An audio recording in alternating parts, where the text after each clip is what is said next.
नमस्कार, जय भीम। मैं उल्गेश चलवादी, बहुजन समाज पार्टी महाराष्ट्र स्टेट का जनरल सेक्रेटरी हूँ। सर, बात करें ईवीएम आप कर रहे हैं, ईवीएम की बात कर रहा हूँ, तो क्या क्या लगता है आपको घोटाला हुआ ईवीएम से? ईवीएम को सब हारे हो या किस सरकार करे? यहाँ पे मैं सभी मेरे उपस्थित पत्रकार भाइयों बहनों से मैं कहना चाहूँगा, ईवीएम हटाओ, भारत देश बचाओ। ईवीएम हटाओ, भारतीय संविधान बचाओ। ये मेरा नारा है। इसलिए नारा है, जब से अपने देश में ईवीएम मशीन आई है तब से अपने भारत में एक अच्छा पॉलिटिकल लीडर चुन के नहीं आ रहे। ये मशीन जिसको चाहिए उसको चुनकर लाता है। और आप लोग जानते हैं, बहुजन समाज पार्टी का पहले से नारा है कि कांग्रेस सापनाथ है तो बीजेपी ये नागनाथ है। ये दोनों एक ही पार्टी है। ये दोनों का जो बाप है ये एक ही है।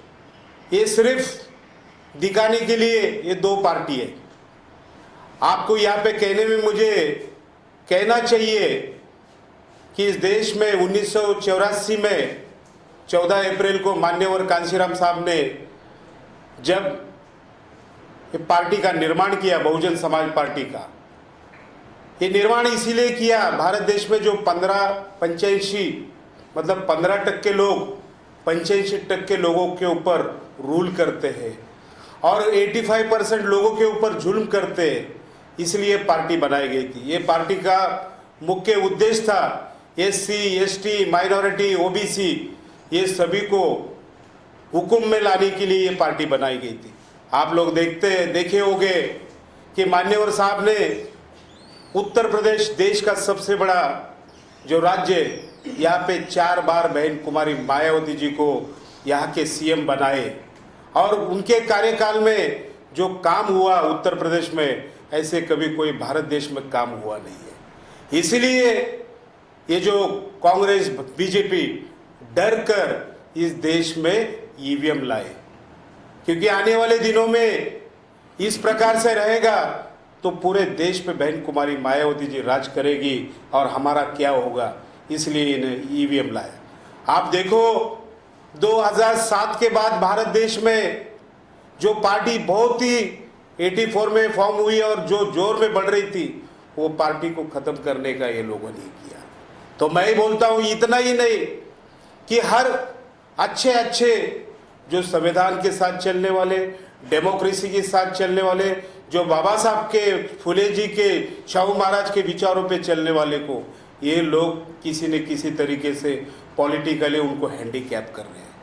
और इसलिए मैं यह कहना चाहूँगा कि ये देश में जब ईवीएम बंद नहीं होता तो आने वाले दिनों में ये लोग बाबा साहब का संविधान भी नहीं रखेंगे और भारत देश में जो 85% जो SC, ST, OBC जो माइनॉरिटी है, इन लोगों के ऊपर बहुत बड़ा अत्याचार होगा।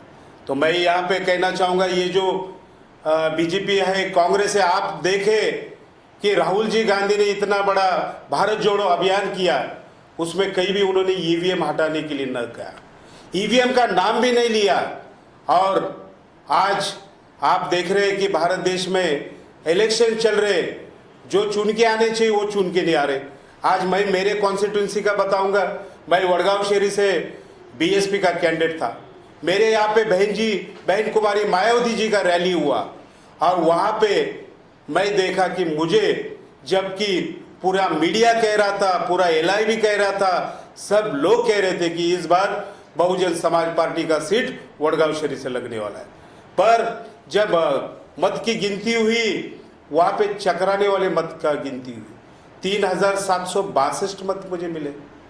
मैं तो नगर सेवक रह चुका हूँ और वहाँ पे मेरा जो काम है, मेरा एजुकेशनलिस्ट बोल के मुझे पुणे में जाना जाता है, क्योंकि मैं बहुत बड़ा CBSE स्कूल चलाता हूँ और उसके साथ राजकीय रहे हो, सामाजिक हो, हर एक इसमें काम करता हूँ। वहाँ देखा गया तो वहाँ पे सिर्फ 3062 वोट्स मुझे मिले। और इतना ही नहीं, जहाँ कि हमने महाराष्ट्र में हर जगह जहाँ जहाँ पे बहुजन समाज पार्टी के जो उम्मीदवार खड़ा किए थे, वहाँ पे देखा गया तो किसी को 500 वोट है, किसी को 200 वोट है, किसी को 1000 वोट है, किसी को 2000 वोट है। इस चीज़ से ये मालूम होता है कि पूरा ये इलेक्शन में मैनिपुलेशन किया गया है कि मेरा जैसा कैंडिडेट को मिनिमम लाख वोट तो मिलना चाहिए था। जब लाख वोट मिलने वाले को 3762 वोट मिलता है तो इसका क्या होता है कि ईवीएम होता है। और क्यों, मैं संविधान पे काम करने वाला बहुत, आज मैं अनेक सालों से भारतीय संविधान पे मैं काम करता हूँ, संविधान का प्रचार का काम करता हूँ, संविधान को लेके मैं लोगों में एक प्रोत्साहन और एक प्रभुत्व का काम करता हूँ। तो इसलिए ये लोगों ने आज ईवीएम को लाकर अच्छे अच्छे जो लीडर है, और वो लीडर के साथ साथ मैं यह कहूँगा इनको महाराष्ट्र में बहुजन समाज पार्टी भी नहीं लाना। क्यों कि शाहू फुले की जो भूमि है वो महाराष्ट्र है।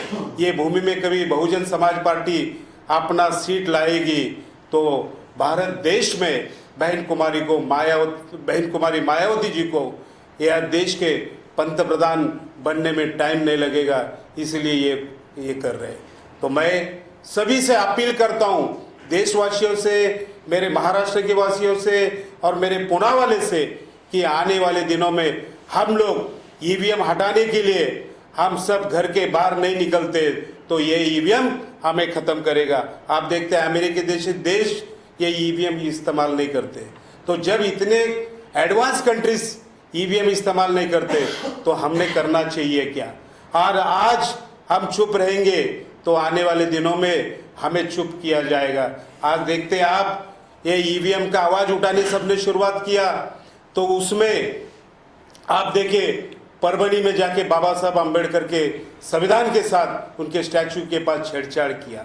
वो छेड़छाड़ में आवाज़ उठाने वाले सोमनाथ सूर्यवंशी को मर्डर किया गया, पर आज तक उसके ऊपर कुछ भी नहीं हुआ।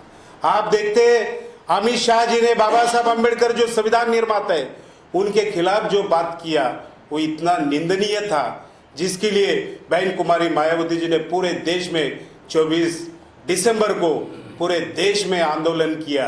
और आज ये कहूँगा, जो आदमी बाबा साहब को तो सारे लोग भगवान मानते, जिन्होंने वन मैन वन वैल्यू ये करके दिखाया, आज एक सामान्य आदमी होगा और राष्ट्रपति होगा इस देश में, जब अपना राजा बनाने निकलते तो उनको समान अधिकार होता। ऐसे डॉक्टर बाबा साहब के बारे में बोलते, और उतने बोल के आप देखें तो ये 17 तारीख को बोला, 18 तारीख को आपने देखा बॉम्बे में जो गेटवे से जो ये गारापुरी को जाने वाली बोट थी जिसमें बहुत सारे लोग थे, उसको भी मिलिट्री के बोट ने उड़ाया, क्योंकि मिलिट्री का बोट उड़ाएगा किसी को भरोसा नहीं लग सकता, क्योंकि इतने ट्रेंड होते हैं। तो ऐसे ऐसे किस्से देश में घट रहे, आपने देखा है पुलवामा भी हो चुका है, ऐसे बहुत सारे किस्से।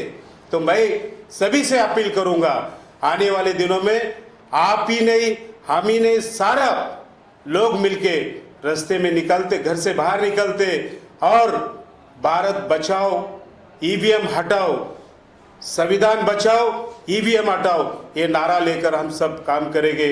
इतना ही मैं कहता हूँ। और सुना हमने कि आप कोर्ट भी जाने वाले थे, कोर्ट सर अभी कोर्ट में आपने देखा है कि उन्होंने इलेक्शन के नॉर्म्स में बहुत सारा रेक्टिफिकेशन किया है, और कोर्ट जाके न्याय तो मिलने वाला नहीं, पर हम कोर्ट का भी रास्ता रखेंगे। पर जब तक सारे जनता रास्ते पे नहीं उतरते तो ये ईवीएम हटाना मुश्किल है। और आपको ये भी कहूँगा, बहन कुमारी मायावती जी इस ईवीएम के खिलाफ कोर्ट में चल रहा है, उन्होंने जो ये दाखिल किया है, और हम भी पुणे की तरफ से सभी उम्मीदवार मिलके हम भी इसमें कोर्ट में जा रहे हैं। सर क्या ऐसा होता है, ईवीएम ही होता सब कुछ, तो फिर और जब यूपी सरकार नहीं आई है, कहीं जगह सरकार नहीं आई उनकी, तो वहाँ पे क्या होगा? सर देखिए सर, ये लोग बहुत शातिर लोग हैं। जहाँ छोटे प्रदेश होते वहाँ पे कुछ वहाँ के पार्टीज को ये देते, और जहाँ उनको जहाँ पे बड़ा स्टेट्स मिलते वहाँ पे वो छोड़ते नहीं। सर और वो भी इन्हीं के मैनिपुलेशन से बनता है सर। और ये कैसा, ये जब समझो वही भी वहाँ भी मैनिपुलेशन दिखाएंगे पूरा, तो देश में एक लोगों में इसका ये हो जाएगा, इसलिए ये लोग ये सब पॉलिटिकल ये कर दे सर। सब पुणे से मुंबई आए खास किस वजह से, यही कहने के लिए प्रेस को, या कुछ और भी बातें हैं? सर मैं तो देखिए, मैं एक्चुअली बॉम्बे इसलिए आया, बॉम्बे ये देश की आर्थिक राजधानी है, और जो बॉम्बे में बोला जाता है वो पूरा देश ही में, पूरे वर्ल्ड में मालूम हो जाता है सर। आज पुणे कैसा है, एक पश्चिम महाराष्ट्र में आता है, तो बॉम्बे ये भारत की फाइनेंशियल कैपिटल है, यहाँ मैं आवाज़ उठाऊंगा तो सबके कानों तक जाएगा, इसलिए मैं आज यहाँ पे आया हूँ। चुनाव आने वाले, बीएमसी के चुनाव आने वाले, क्या लगता है आपको कि ईवीएम ही होगी या फिर आप कुछ कर रहे हैं, एक्शन ले रहे हैं? सर देखिए, हमारी मांग है इसके बाद जो भी इलेक्शन हुए, वो जो कॉन्स्टिट्यूशन में लिखा गया है बैलेट के ऊपर, क्योंकि वोट जो हम देते, आप देखिए रक्तदान करते तो आपके आंखों के सामने होता, आप नेत्रदान करते आपके आंखों के सामने होता है, आप अन्नदान करते आपके आंखों के सामने होता है। और जो भारत के कॉन्स्टिट्यूशन में डॉक्टर बाबा साहेब अम्बेडकर ने लिखा है वो बैलेट से वोटिंग होना चाहिए, हमने हमारे आंखों से देखना चाहिए, हमें फील होना चाहिए हमने इनको वोट दिया है, तो वो चीज़ ये ईवीएम में नहीं हो रहा है। और आप लोग जानते हैं कि इलेक्ट्रॉनिक का कोई भी माध्यम हो उसको मैनिपुलेट किया जाता है, तो ये मैनिपुलेशन के लिए इन लोगों ने लाया, इसलिए बंद होना चाहिए सर। ये भी सुना, मैं क्या करूं? मैंने सुना है कि ईवीएम मशीन को हाँ। 40 से 50 लोग जांच करते हैं उसका, हाँ। सही है कि नहीं है, गलत है कि नहीं है, उसके बाद ये आती है वहाँ पे जहाँ पे वोट देना है। सर देखिए, भारत देश में कि हर चीज को कंट्रोल करने के लिए उसके डिपार्टमेंट्स बने हुए हैं सर। देखो ड्रग के लिए भी, जो ड्रग बोलते हैं हम मेडिसिन बोलते हैं, उसको चेक करने के लिए भी कोई यंत्रणा है। और आप बोलते खाना जो रहता है, फूड ग्रेन्स रहते हैं, जो ये रहते हैं, उसके लिए भी चेक करने के लिए होता है। होटल्स होते हैं, होटल के ऊपर भी होता है। पर आप देखिए ईवीएम को जांच करने के लिए कोई अपने इधर यंत्रणा ही नहीं है भारत देश में। और ये क्यों नहीं है? ईवीएम उन्हीं के पास है और वो किसी से चेक करवाने नहीं चाहते। आज देखिए कि ईवीएम इस बार जो यूटिलाइज महाराष्ट्र में किया गया, ये गुजरात की कंपनी ने निर्माण किया है। तो गुजरात की कंपनी के बारे में मैं बोलना तो नहीं चाहता हूँ, सारी दुनिया को पता है क्या गुजरात कर रहा है और गुजरात में क्या क्या हो रहा है, ये तो आप सभी जानते हैं और पूरा भारतवासी जानते हैं। लास्ट में क्या मांगे सर? हमारी मांग है जो इंडियन कॉन्स्टिट्यूशन में जो डॉक्टर बाबा साहेब अम्बेडकर ने जो बैलेट पे वोटिंग होना चाहिए, बैलेट बॉक्स में नहीं सर, बैलेट जो हम हमारे आंखों से देख के सिक्का मारेंगे, ऐसा मतदान होना चाहिए। उसी टाइम हर भारतीय को लगेगा ये मैंने वोट दिया है, ये इनको मैंने क्रिएट किया है। आज आप देखते हैं जो आमदार, जो खासदार, जो नगर सेवक जो ईवीएम से बने हुए, वो उनको ना पब्लिक जानती थी, ना कभी उन्होंने पब्लिक को अपना समझा है, ना पब्लिक का काम किया है सर। आप देख रहे हैं आज कि ईवीएम से बने हुए ये जो भी नगर सेवक, आमदार, खासदार है, उन्होंने कि देश का काम किया कि खुद की संपत्ति बढ़ाई, इसके ऊपर आप देखिए।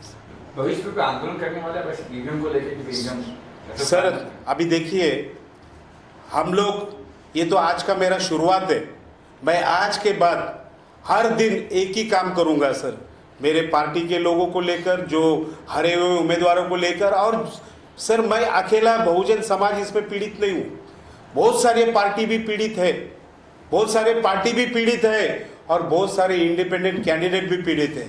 तो हम सबको लेके ये लड़ाई लड़ेंगे और मुझे भरोसा है कि ये देश में लोग जब अन्याय होता है तो घर से बाहर निकलकर न्याय लेता है और वो जरूर होगा सर। अभी आपने बोला कि मैं नगर सेवक रह चुका हूँ, आप नगर सेवक रह चुके हैं, आपके जीतने का कारण क्या था? और जब चुनाव हुआ था तो बैलेट पे हुआ था कि ईवीएम पे हुआ था? देखिए सर, मैं 2002 में पुणे से कलश धानोरी ये प्रभाग से मैं नगर सेवक था।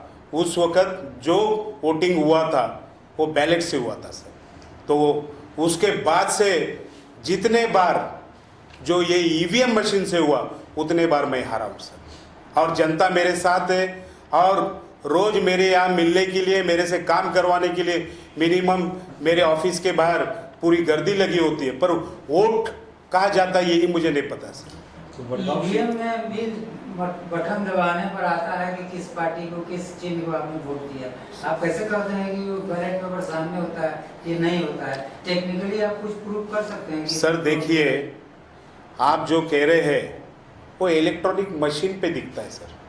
आज आप घर में टीवी लगाओगे, टीवी लगाने के बाद जो पोस्टर आपको अभी दिखेगा टीवी लगाने के बाद, वो कुछ देर के बाद डिसअपियर होता है सर, दूसरा आ जाता है। अगर तो ऐसा उसी रहता- प्रकार से सर ऐसा रहता तो कश्मीर और झारखंड बीजेपी क्यों हाथ से जाने? सर मैं इसके पहले भी आपको कहा कि वो लोग पूरा ही मैनिपुलेशन नहीं करते सर, क्योंकि जो राज्य में ज़्यादा सीट्स होते हैं तो वहीं पे वो लोग ये करते हैं, क्योंकि वो शातिर लोग हैं। आपको मैंने कहा लोकसभा चुनाव में जो हम्म। प्रतिष्ठा की सीट थी, उत्तर प्रदेश की सीट है, हाँ। बीजेपी ने जानबूझ के गंवा दिया क्या? सर वो ये तो मैं कहूँगा जानबूझ के ही गवाए हैं उन्होंने सर, क्योंकि पब्लिक में अवेयरनेस नहीं आना चाहिए, पब्लिक को ये उनका जो चोरी है पकड़ा नहीं जाना चाहिए, इसलिए ये मैनिपुलेशन करते हैं सर। लेकिन ये एलिगेशन एक बार भी किसी ने साबित नहीं किया कि जो ये ईवीएम मशीन है उसके चलते ये सब हो रहा है। सर, कंप्लेन तो बहुत से आया है, लेकिन सर, एक बार नहीं प्रूफ हुआ है। टेक्निकल एक्सपर्ट्स जो है उन्होंने कहा कि ये संभव ही नहीं है। आप बोलते हैं जिसको जांच करने की कोई मशीन नहीं है, तो जब ईवीएम मशीन जांच करने की मशीन नहीं है, कोई एक्सपर्ट नहीं है, तो उसमें फ्रॉड करने की मशीन और एक्सपर्ट कहाँ से आ गए? सर देखिए, जिन्होंने आज तक इसको साबित करने का कोशिश किया वो लोग आज तक किसी को मिल नहीं रहे। जिसकी लाठी उसकी भैंस, इस प्रकार से आज इसके का पहले कांग्रेस की सरकार थी तो उनकी लाठी और उनकी भैंस कहाँ चली गई? किसने सर भगाया? मैंने तो आपको क्या बोला उनकी कि भैंस को किसने भगा दिया? सर देखिए, मैं आपको कहा इसके पहले दोनों भी एक है, दोनों भी एक है। मैंने बोला आप बोलते हैं गुजरात की सरकार है, गुजरात के जो है आप अडानी पर कर रहे हैं क्लियरली बात, तो अडानी की जो कंपनी है कई कांग्रेस शासित प्रदेशों में भी तो अपना काम कर रही है, तो वहाँ के लिए तो कोई कुछ नहीं बोलता। सर देखिए, मैं बोला ना सर कि आज जो सरकार चल रहा है ये अडानी और अंबानी जी का सरकार है सर। और मैं आपको ये भी बोला कि पहले भी जब चल रहा था हम लोग कहते कि कांग्रेस को सांपनाथ कहते और बीजेपी को नागनाथ कहते। क्या चाहते हो आप अपनी वीडियो इस- नहीं देखिए सर, मैं आज सिर्फ ईवीएम के बारे में बात करने आया हूँ और मनमोहन सिंह जी को मैं श्रद्धांजलि अर्पित करने आया हूँ। अमित शाह जी ने जो बाबा साहब के किया था उसके बारे में मैं निषेध करने आया हूँ। सर बांग्लादेश में जो हो रहा है वो भी तो देश का ही मुद्दा है और मुझे लगता है उस पर ज्यादा सवाल उठना चाहिए। सर देखिए, वो बात पे मैं कह सकता हूँ, बट कैसा है मेरे को कुछ लिमिटेशंस है कि ऊपर के पॉलिटिक्स के हमारे बड़े नेता बात करें ये ठीक रहेगा। सर टीचर भी है, फिल्म एक्टर भी हो आप। हाँ जी। फिल्म में काम भी जी सर। क्या कुछ प्लान है? मुंबई आए हो तो बॉलीवुड में यहाँ पे है। सर है हमारे पीके सोलंकी जी हमें कुछ डबिंग के लिए भी करने के बोल रहे थे। मैं उनको पहले बोला जब तक ईवीएम का मेरा संघर्ष नहीं होता मैं आपका फिल्म का काम बाद में करूँगा, पहले ईवीएम से लड़ूंगा।